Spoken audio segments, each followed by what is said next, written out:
Hey everyone, Tara Shown of the Showns here.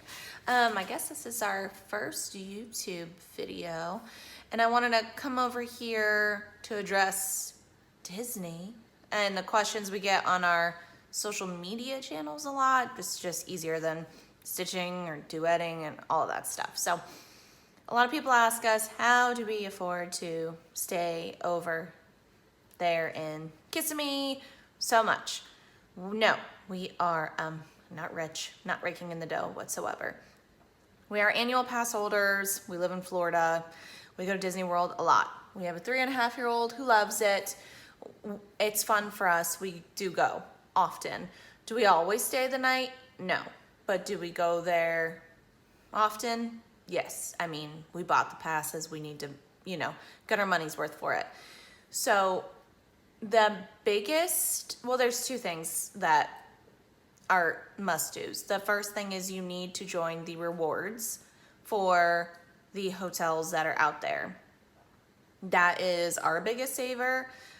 We are members of Wyndham, which is also Bonnet Creek. So if you do want to splurge a little, that's where I would recommend staying. It is literally 2 minutes away from Disney property. Bonnet Creek's amazing. I mean, lazy rivers.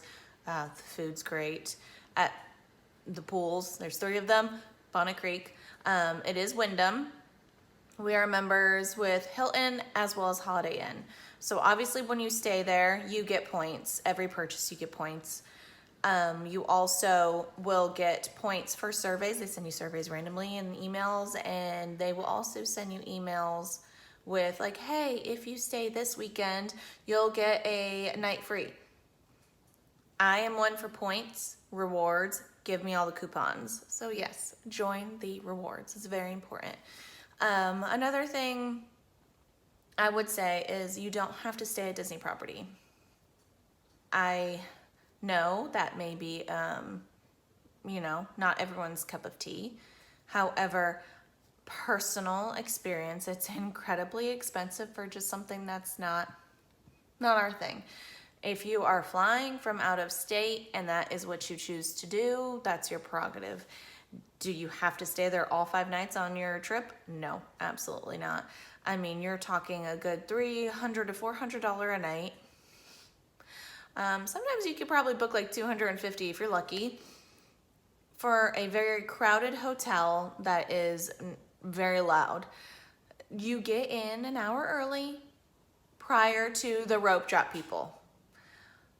You can get Genie Plus and literally do the same amount. We normally, depending on which park, we'll get Genie Plus. Not for all of them. We'll get Genie Plus if we do Magic Kingdom for sure, because Aubrey can literally ride everything but Space Mountain and Splash Mountain, which I think is closed now that I think of it. So regardless, those 2 rides she can't ride. She can do everything else. So we do get Genie Plus for that. You probably, depending on what you want to do, you probably would want to get it for Hollywood Studios also, depending if you're a Star Wars person. So it all is up to what you want to do, but you don't have to have it. We still knock everything out by afternoon time. So once again, it's your prerogative, but staying there to get in early isn't a necessity. You can always also get a dining reservation at Chef Mickey's or, anything like that. If it's not available, try to join a walk-up. But once again, that's not always guaranteed. But there is character dining at Disney itself. Beauty and the Beast, be our guest, technically. There's Hollywood and Vine, more opening as well. So just, it's up to you, your prerogative. So those are the 2 biggest takeaways and how we save as far as staying. So I did pull up some, just Wyndham and Hilton, Holiday Inn, sorry, so that you could see just some prices right now. Now, keep in mind that it is September, beginning of Halloween Horror Nights. So that is why the prices are a little bit higher than what you would see in what I at least would consider an off-season. I know it's not summer, so it's off-season. But the weekends are going to be a little bit higher than a weekday because I know people are coming to stay to possibly go to Universal Studios. to get scared. So some of the prices as you get closer to Universal are going to get a little bit higher. But that's just the general concept right now until at least the end of October. So I also forgot to mention you get the cheaper discount if you're a rewards member. So literally put in your email. It's generally about like $20 more expensive. So it would be $89 for us to stay right there on International Drive, which is about 15 to 20 minutes from Disney. It's not bad at all. And I have stayed at that one, the convention center, a couple times. It's great. It is on International Drive, close to lots of restaurants, Dave & Buster's, everything. The Eye, if you want to go down there, that's a good place to stay. $89, so it would probably come out to be about $100, $105 if that's what you wanted to do.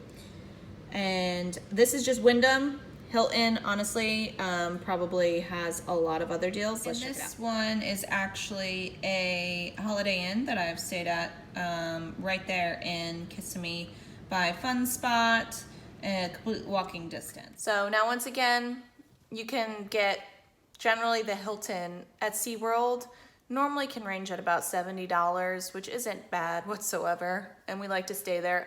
I showed you hotels that we like. I wouldn't sit here and, you know, vouch for anything that we've never stayed at. That's our area. We stay in Kissimmee, Lake Buena Vista, and I do not shell, like, I can't justify going over there and spending well over $100 every single time. It's not feasible for us. So I hope this helps, but once again, also please be mindful of when you're booking your trip to Disney. So especially if you're flying, Disney does close early. Disney does change their hours. So if they are having McDonald's book out a corporate event, they will close early and you will probably be upset. But if you do not do your research, then it's not Disney's fault, it's your fault. So you need to do your due diligence before you come and travel down here, because Disney does do certain things. They have very big marathons where a lot of people run. More power to them. I used to be a runner. I'm not anymore. They run through the entire park early in the morning, and I mean a lot of people. And those are weekends. Race days. I will not go to the park. I will also normally avoid any cheer weekends. So, I mean, it's just things that you want to look out for. Obviously, I know, you know, Halloween time and Christmas time is a great time to see all the decorations. Just don't go on Christmas and don't go on Halloween. But that's just general common sense. Expect high traffic on major holidays. But please check Disney's schedule because they do close early. They do have crowded events. And if you don't do your due diligence, you really don't have anything to complain about if you don't get the experience you want. So I hope that helps. I hope you find some places you could stay. But if you choose to stay at Disney property, once again, that's perfectly fine. Art of Animation's great. I love that personally. And as a Disney property, that's a great hotel. You get the perks of staying there. That is on the less, expensive side. So if you were looking for a tip on that, and great photo ops.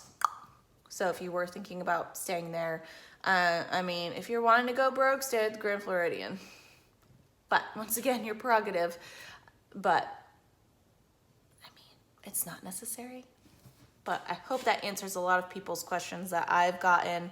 If you have any more, let me know. And this is my side of the tips and tricks. Nick's side is all mechanical and manual labor, so those will be posted here on the YouTube. But as far as, things to do and saving, that's my jam. His is the fixing everything. So I'll get better at posting on here, and I hope everyone has a magical time if you do choose to go. Just remember, have fun.